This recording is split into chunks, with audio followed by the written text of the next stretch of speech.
warahmatullahi wabarakatuh. Alhamdulillah, alhamdulillahi rabbil alamin. Ya ayyuhalladzina amanu idza nudiya lis-salati min yaumil jumu'ati fas'au ila dzikrillahi wa dharul bai'a. Dzalikum khairun lakum in kuntum ta'lamun. Asyhadu an la ilaha illallah wa asyhadu anna Muhammadan 'abduhu wa rasuluh. Allahumma salli wa sallim ala abdika wa rasulika Muhammad sallallahu alaihi wasallam wa ala alihi wa ashabihi al-mujahidin at-tahirin, amma ba'du. Ya ma'asyiral muslimin sidang jemaah Jumat rahimakumullah, ittaqullaha haqqa tuqatih wa la tamutunna illa wa antum muslimun. Melalui mimbar ini khatib berwasiat kepada diri khatib sendiri maupun kepada kita segenap jemaah Jumat yang dimuliakan Allah. Marilah di dalam kehidupan ini senantiasa kita meningkatkan ketakwaan kehadirat Allah dengan melaksanakan perintahnya dan menjauhi segala larangan-larangannya. Kembali diingatkan kepada kita semua jemaah Jumat yang dimuliakan Allah, apabila khatib naik ke atas mimbar, maka janganlah kamu berkata-kata, "Umayyatakallamu faqad lagha man lagha fala jum'atala." Barang siapa yang berkata-kata, maka sesungguhnya sia-sialah ia. Barang siapa yang sia-sia, tiada baginya fala Jumat. Ansitu wasma'u wa'ti'u la'allakum turhamun. Jemaah sidang salat Jumat yang dimuliakan Allah, kita bersyukur kepada Allah, syukur yang tidak terhingga atas nikmat yang dikaruniakan, yang diberikan. Kita bisa hadir kemari, bisa beraktivitas hari ini, dan kita ngumpul di rumahnya yang agung dan mulia ini untuk bertakarub kepadanya, bersyukur atas nikmat yang Allah beri. Kita sadar benar apa yang kita dapat, apa yang sekarang ini kita punya adalah pemberian Allah. Kita lahir tidak bawa apa-apa, kita mati pun tidak bawa apa-apa. Berarti yang sekarang ini kita punya, kita miliki adalah milik Allah yang dititipkan kepada kita semua. Suatu saat akan diambil oleh Allah Subhanahu wa taala. Sebab itu saudaraku sidang salat Jumat yang dimuliakan Allah, Allah Subhanahu wa taala beberapa kali menyebut masalah mati. Tapi ketika Allah menyatakan mati kepada kita, bahasanya pulang. Bahasanya pulang. Hadirin yang dirahmati Allah Subhanahu wa taala, bahasa yang indah. Artinya kita dari Allah, kita akan pulang kepada Allah. Tidak ada yang bersisa dari apa yang ada di atas muka bumi ini. Oleh karena itu orang yang cerdas adalah orang yang mengisi hari-harinya dengan ibadah kepada Allah, karena dia sadar apa yang sekarang dia punya tidak bersisa. Dia akan kembali kepada Allah. Dia akan bertanggung jawab atas apa yang dia perbuat semasa hidup di atas dunia ini.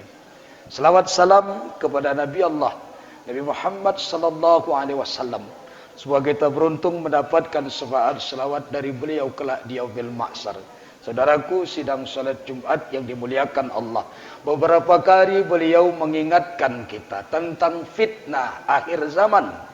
Kalimat beliau itu sayati ala zaman, akan datang suatu masa yang dia kabarkan itu adalah fitnah akhir zaman. Pernah beliau katakan, hadirin yang dirahmati Allah, suatu saat kalian umatku memegang agama ini seperti menggenggam bara api. Memegang agama ini seperti menggenggam bara api. Kalau kalian pegang, tangan kalian terbakar.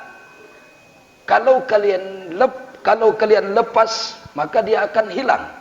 Maka saudaraku sidang salat Jumat yang dimuliakan Allah Subhanahu wa taala, fitnah akhir zaman ini luar biasa. Menggerus keimanan kita kepada Allah, menggerus keyakinan agama kita kepada Allah. Saudaraku, perhatikan. Beberapa kali kita perhatikan bola viral di media massa. Apa yang viral itu saudaraku, sidang salat Jumat yang dimuliakan Allah, tentang orang-orang yang berperilaku tidak lagi membawa agama dalam kehidupan mereka. Perhatikan, ada 5 orang yang tersandung kasus masuk ke dalam penjara. Kenapa? Karena ada seseorang yang menikah dengan kambing betina. Ini kejadiannya di Jawa Tengah, di Jawa Timur. Mungkin Anda perhatikan, ada orang manusia nikah dengan binatang kambing. Kambingnya kambing betina, manusianya manusia jantan. Saudaraku, bukankah Al-Quran itu menyatakan kepada kita, manusia nikah dengan manusia? Tidak bisa manusia nikah dengan binatang. Tidak bisa manusia nikah dengan jin. Manusia itu nikah dengan manusia. Secara khususnya agama mengajarkan, laki-laki yang beriman untuk perempuan beriman, perempuan beriman untuk laki-laki beriman.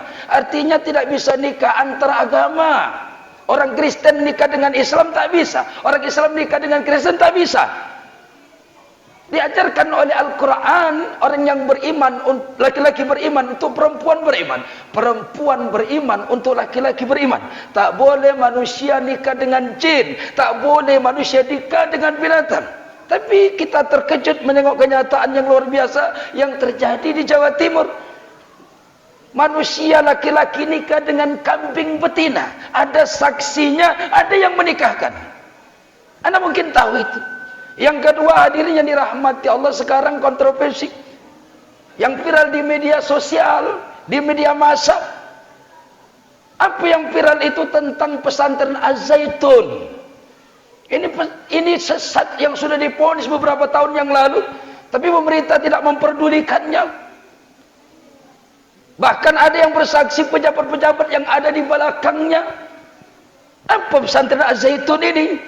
Saya ketika melihat, hadirin yang dirahmati Allah, rekamannya, ini yang punya pesantren, ketika di dalam masjid mengucapkan salam kepada santrinya, bukan assalamualaikum, enggak, tapi dia ucapkan salam Yahudi, salamun alaihim. Itu salam Yahudi yang dia ucapkan di depan santrinya. Hadirin yang dirahmati Allah subhanahu wa ta'ala, ini salam Yahudi. Di pesantren diucapkan salam ini. Ini hadirin yang dirahmati Allah sudah kebablasan. Maka hadirin yang dirahmati Allah, doa yang diajarkan Rasul itu, apa yang diajarkan beliau? Allahumma inna nas'aluka salamatul fiddin. Diajarkan kepada kita untuk minta kepada Allah agar Allah memberikan keselamatan agama kita. Kenapa? Fitnah akhir zaman ini luar biasa. Dari dulu sampai sekarang memang sudah ada. Ketika Rasul meninggal, wafat, kembali ke hadirat Allah, estafet kepemimpinan digantikan oleh Abu Bakar. Ketika Abu Bakar menjadi pemimpin, durasinya tidak terlalu lama, 2 tahun. Tapi ketika Rasul meninggal, tidak berapa lama Rasul meninggal, di saat itu ada yang memproklamirkan diri, mengaku menjadi nabi, namanya Musailamatul Kadzdzab. Hadirin yang dirahmati Allah, sejak dulu sampai sekarang masih ada cerita yang demikian. Maka fitnah akhir zaman ini luar biasa. Apa yang diserang? Pertama, agama. Kenapa ini bisa terjadi? Al-Quran itu sudah menggariskan kepada kita. Buka dalam surah Al-Baqarah. Apa kata Allah? Walan tarada ankal yahudi walan nasara hatta tattabi'a millatahum. Yahudi, Nasrani tidak akan pernah senang kepada kamu sebelum kamu mengikuti apa yang jadi keinginan mereka. Jadi mereka tidak senang kepada kita. Tengoklah saudaraku, asalkan Ramadan, saudara kita seiman seagama yang ada di Palestina diserang, dibombardir, banyak yang mati, dihancurkan, diganggu mereka dalam ibadah. Yang menariknya, mereka hadirinnya dirahmati Allah subhanahu wa ta'ala meneriakkan masalah solidaritas beragama, toleransi beragama. Ini mereka teriakkan siang malam, pagi petang.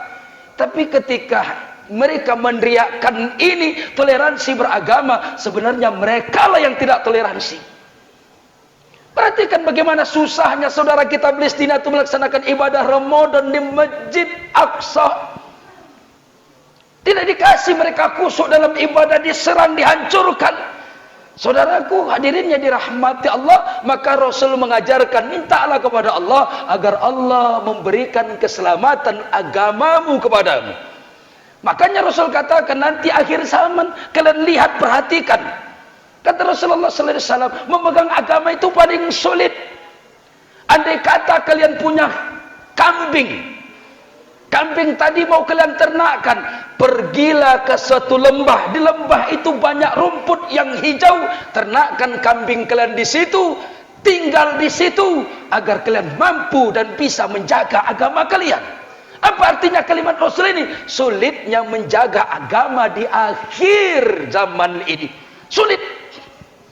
Sulit menjaga agama di akhir zaman ini, tergerus oleh keadaan. Saudaraku yang dirahmati Allah Subhanahu wa taala, muncul nabi palsu, muncul ajaran baru. Pesantren tidak lagi tempat yang aman untuk anak kita membentuk mental dan akidah serta akhlak mereka. Tidak lagi tempat yang aman pesantren ini. Tidak lagi tempat yang aman kalau kejadiannya seperti ini. Maka kepada kita hadirin minta kepada Allah, ya Allah lindungilah agamaku. Dan mintalah kepada Allah agar kita kuat memegang agama karena fitnah akhir zaman yang luar biasa ini. Yang kedua hadirin yang dirahmati Allah Subhanahu wa taala, di akhir zaman ini yang masalah akhlakul karimah ini sudah tidak ada lagi. Apa yang diajarkan Rasul itu, yassiru wala tu'assiru, bassiru wala tunaffir, itu adalah bagian dari akhlak mulia. Jadilah orang jangan mempersulit tapi mempermudah. Jadilah orang jangan menakut-nakuti tapi membuat orang mudah. Ajaran ini nggak ada lagi sekarang. Kalau bisa dipersulit, untuk apa dipermudah? Orang mencari keuntungan dunia di atas segalanya. Apapun dilakukan asal keuntungan dunia didapatkan. Terjebak oleh kehidupan dunia. Maka Allah 14 sahabat yang lalu diberikan ini kepada Rasul untuk diajarkan kepada kita. Apa kata Allah? Alhaakumut takasur hatta zurtumul maqabir. Berlomba dalam kehidupan dunia membuat manusia lalai sehingga mereka lupa kepada kubur mereka. Di dalam pikiran kita, kemuliaan itu dengan jabatan tinggi, pangkat tinggi. Kemuliaan kita ada pada harta banyak. Lalu orang untuk mendapatkan ini cara apapun dilakukan. Menipu rakyat, memberikan janji-janji kosong. Ketika dia mau mencalon dekat dengan rakyatnya, ketika sudah dapat apa yang diinginkan, dijauhi rakyatnya. Saudaraku sidang salat Jumat yang dimuliakan, akhlak yang tergerus. Maka Rasul mengajarkan kepada kita hadirin yang dirahmati Allah, jadilah orang yang berakhlak. Sesungguhnya ilmu ada tapi akhlak tidak ada. Ilmumu tak ada gunanya. Tak ada gunanya ilmumu kalau akhlakmu tidak ada. Sekarang ini hadirin yang dirahmati Allah, akhlak anak muda kepada orang tua, akhlak anak kepada ayah ibunya, itu sudah tergerus. Kenapa? Kemajuan zaman, tontonan yang menjadikan kita tuntunan. Sekarang ini tontonan tidak lagi mendidik. Orang berlomba-lomba untuk mencari popularitas kehidupan dunia dengan cara apa saja. Dengan cara apa saja. Tontonan menjadi tuntunan. Orang rela melakukan apa saja agar dia bisa mendapatkan popularitas. Saudaraku sidang salat Jumat yang dimuliakan Allah Subhanahu wa taala, maka Allah peringatkan kita dalam surah Al-Baqarah ayat 28. Apa kata Allah? Kaifa takfuruna billahi wa kuntum amwatam fa ahyakum thumma yumitukum thumma yuhyikum thumma ilaihi turja'un. Kenapa? Bahasa Quran itu luar biasa. Allah tuh mengingatkan kita tapi seperti bertanya. Allah tuh mengingatkan kita tapi seperti heran. Agar apa? Agar menggugah kita.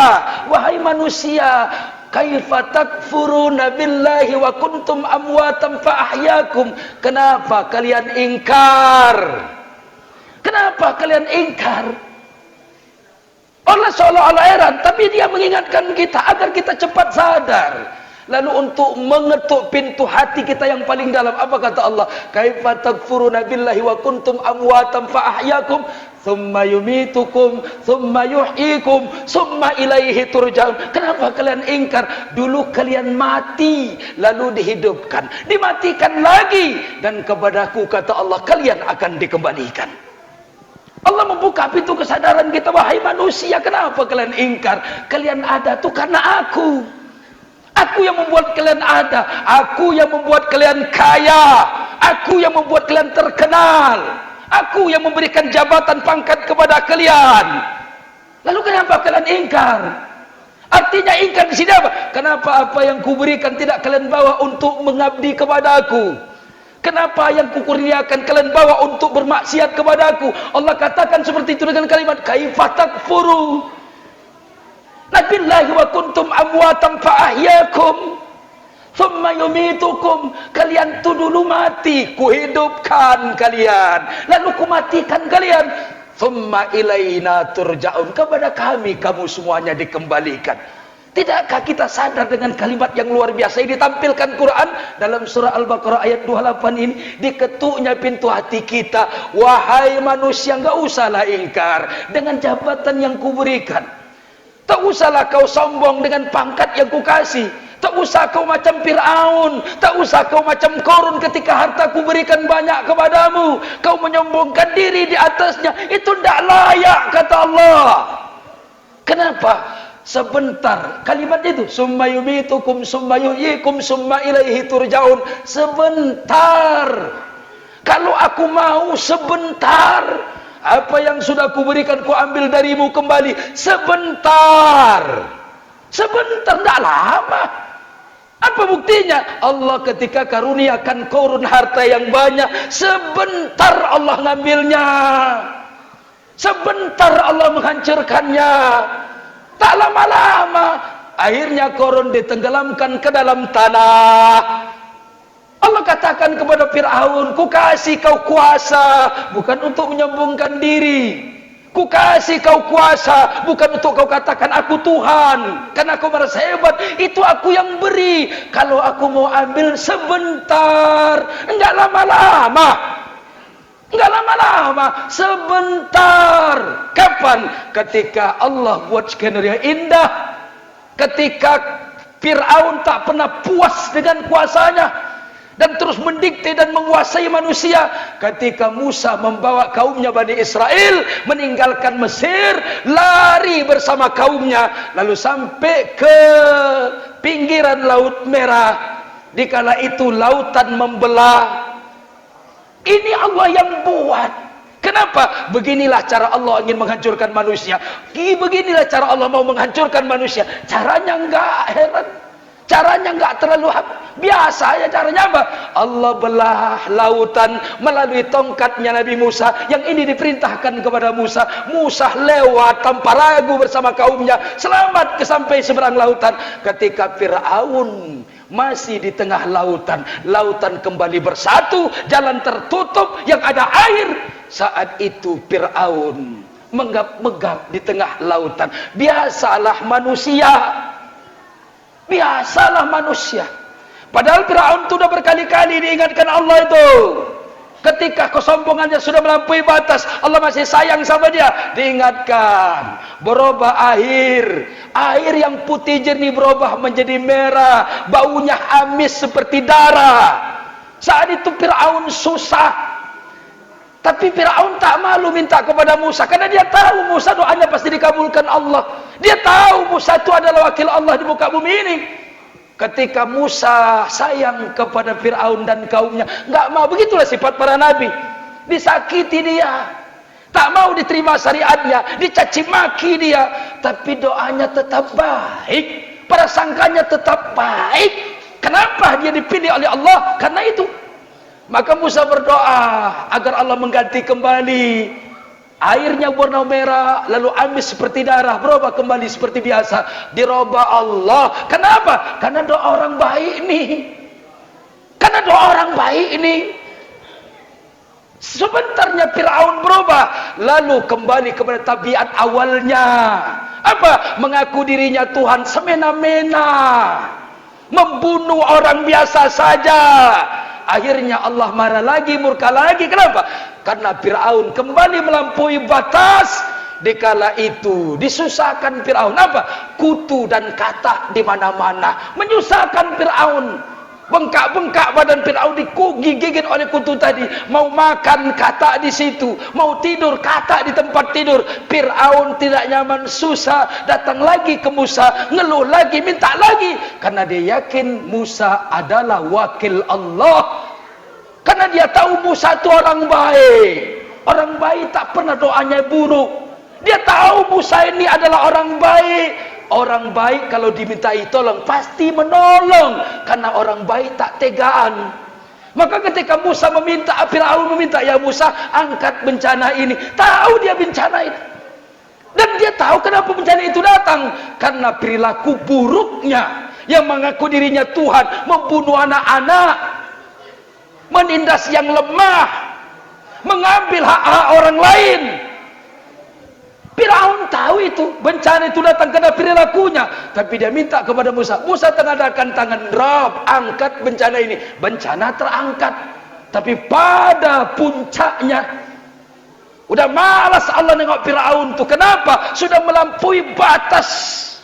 Akhirnya Allah Subhanahu wa ta'ala tenggelamkan dia bersama dengan tentaranya yang dia bangga-banggakan. Yang dia katakan tentaranya itu hebat dari apapun.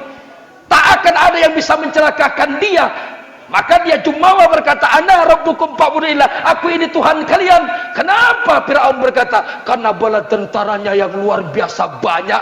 Tak akan ada yang bisa menyakiti, tak akan ada yang bisa membunuhnya, tidak akan ada yang bisa menyerangnya. Karena pengawalnya luar biasa banyak. Konon lagi yang dia banggakan para penyihirnya yang tetap setia bersamanya.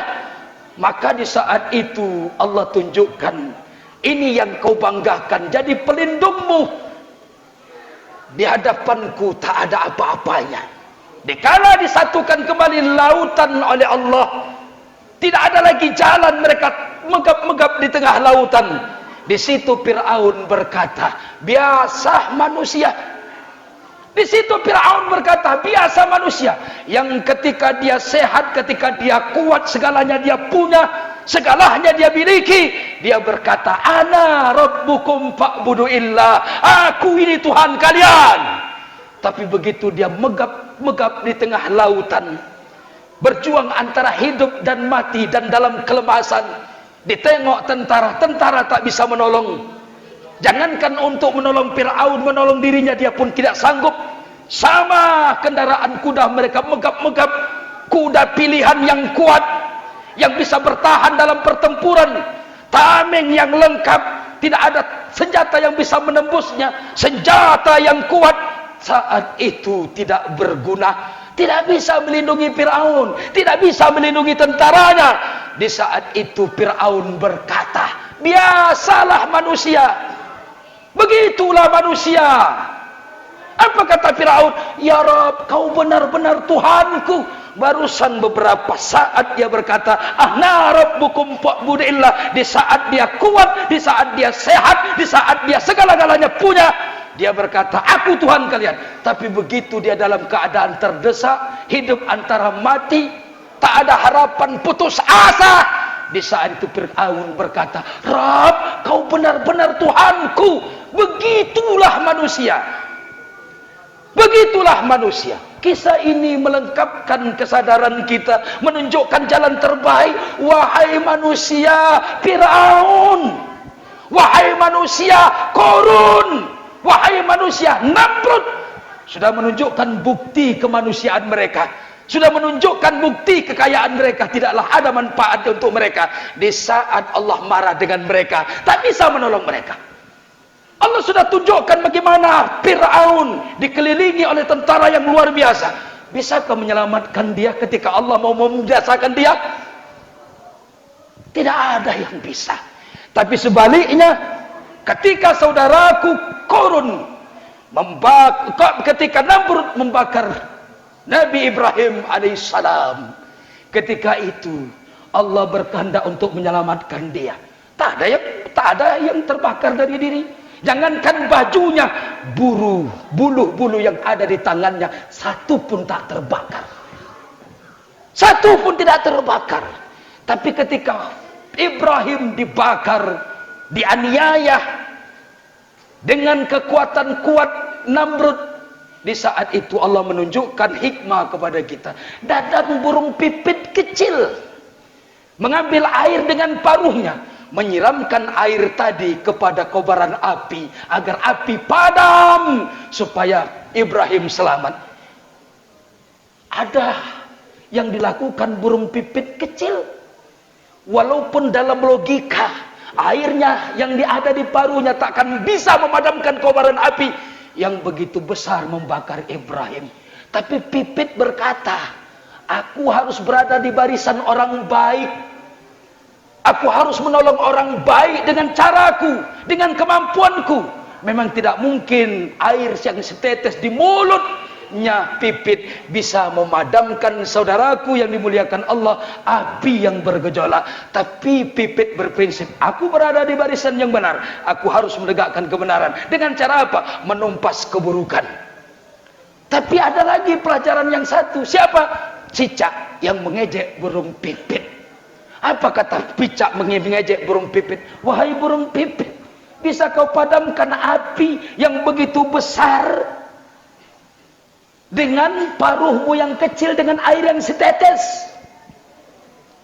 Di saat itu apa yang dilakukan oleh cicak? Menghembus api tadi agar api itu semakin besar, agar Ibrahim hancur binasa.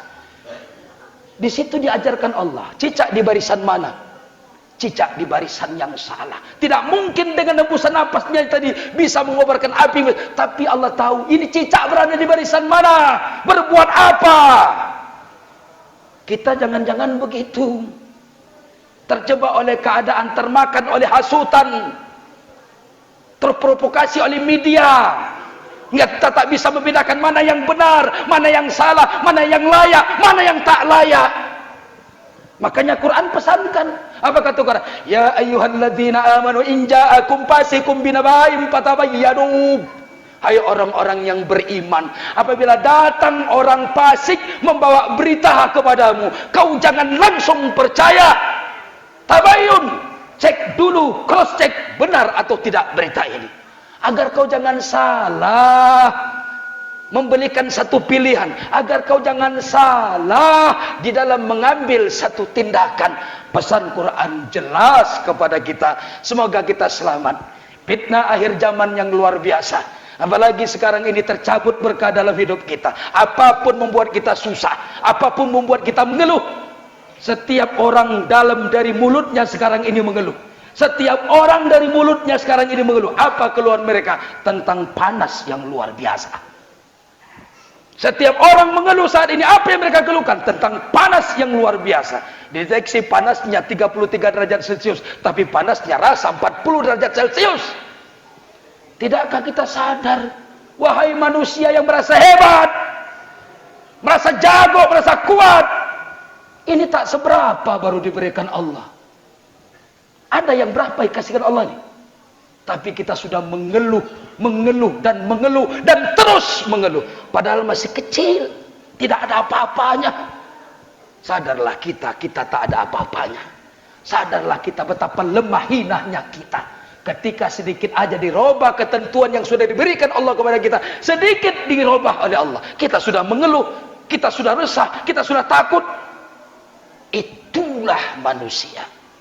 Barakallahu li wa lakum fil Qur'anil azim, wa nafa'ani wa iyyakum bima fihi minal ayati wa zikril hakim. Aqulu qawli hadza astaghfiruhu innahu huwal ghafurur rahim.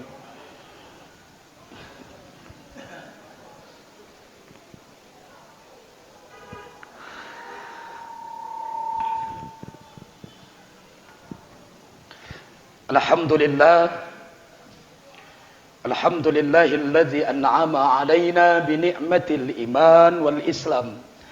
Asyhadu an la ilaha illallah wa asyhadu anna Muhammadan 'abduhu wa rasuluh.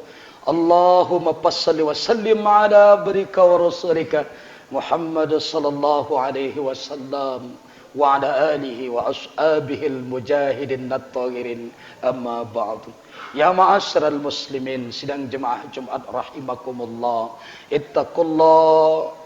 Ittaqullaha haqqa tuqatih wa la tamutunna illa wa antum muslimun. فقال تعالى في كتابه الكريم أعوذ بالله من الشيطان الرجيم بسم الله الرحمن الرحيم هو الذي خلق لكم ما في الأرض جميعا ثم استوى إلى السماء فسواهن 7 سماوات وهو بكل شيء عليم إن الله وملائكته يصلون على النبي يا أيها الذين آمنوا صلوا عليه وسلموا تسليما اللهم اغفر للمسلمين والمسلمات والمؤمنين والمؤمنات الأحياء منهم والأموات إنك السميع قريب مجيب الدعوات آمين يا الله وقاضي الحاجات ربنا آتنا في الدنيا حسنة وفي الآخرة حسنة وقنا عذاب النار عباد الله إن الله يأمر بالعدل والإحسان وإيتاء ذي القربى وينهى عن الفحشاء والمنكر والبغي يعظكم لعلكم تذكرون فاذكروا الله العظيم يذكركم وادعوه يستجب لكم ولذكر الله أكبر أقيموا الصلاة